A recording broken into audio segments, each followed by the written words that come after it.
Hey, good afternoon mga trigger. Duty rin tayo kahit naman. Kahit sinisip ko, kahit nilalakbat. Kailangan natin ngunit ito ano.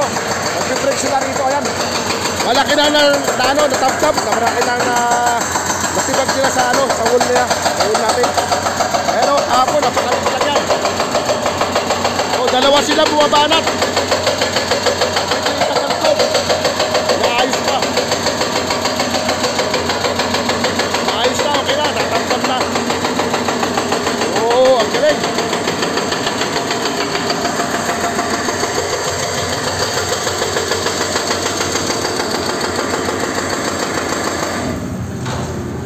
Galing. So kahit anong tibay pala niya, pag pinagtulungan ng dalawa, wala yung lakas ng ano, ng wool. Yan. Isa dito sa taas, isa sa ilalim. So yun si ginagawa pa kasi lumuwag yung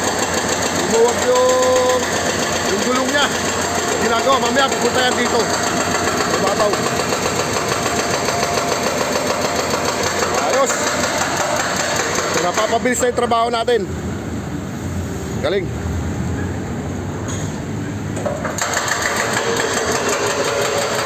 So kahit malagyan tayo tubo. Kailangan tayo rito, kailangan monitor natin. Ginagawa natin ang report dyan. Mga trigger, sigado.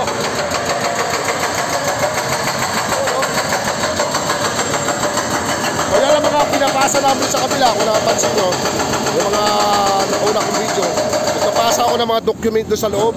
Ito yun, ginagawa natin ng report niya mga yan. So yung toolbox sa tao, pati yung mga report, kung ano accomplishment ng ating mga alien sa isang araw.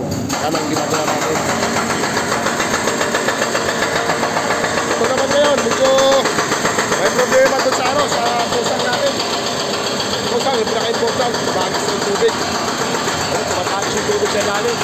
So isa yung sa naging problema ng mga takbo natin. Hindi nga pagkakawa ng maayos. So mamaya, mapagawa natin sa mga tao yan. Gagawin ng mga tao, tatapalan na naman ng kung anong mga sako yung sa ilalim. Sisakay ba ito? So yun nga. Mamakas na yung mga trigger ninyo. Gawa na ng ulan, araw. Yan, kahapon napakaliit pa lang yan. Pero matibay pa rin siya, napakahirap tibagin talaga. So pinagtulungan ng dalawa yan, dalawang bako. Yan. Isa sa baba, isa sa taas. So yung aming pump doon, diwatering namin, yung pump namin, ayun, nakalubog na.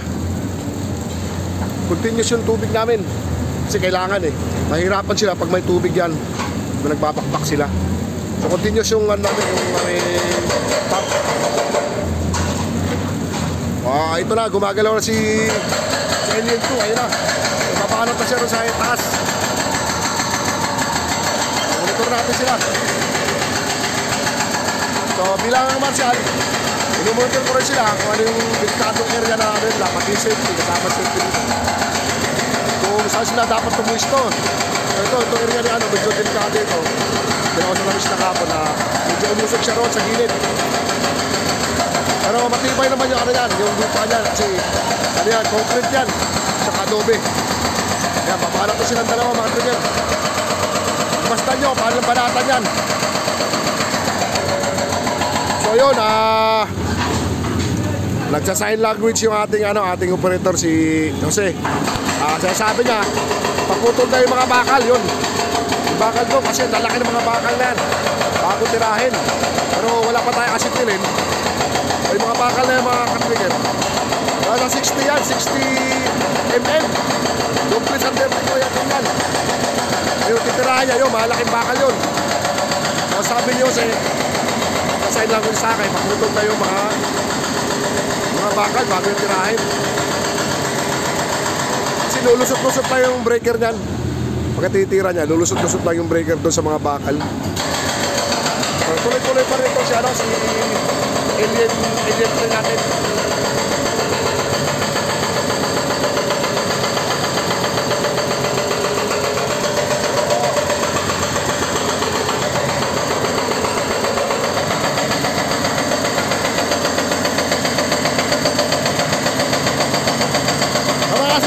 I-update ko kayo. Mawawarak na yan, makikita natin loob. Sisilipin natin loob niya kung gaano kalawak mga trigger. Isilipin natin yung loob niyan. So yan, buong pool na yan. Wawarakin natin yan. At tatagos tayo sa kabila, makikita natin loob niyan. Paano kalawang.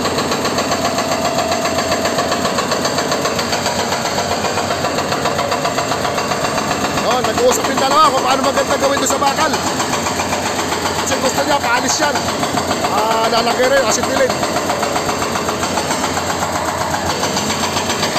Nakahanda lang siya para mamaya, papahanap na siya mamaya. Okay, so yun mga digger. I-upload ko kayo sa mga susunod na mga mamaya. Kasunod namin gagawin. Regarding dito sa aming wall. Okay, yan sa wall namin, no? Update ko kayo mamaya. So, yun muna. Thank you.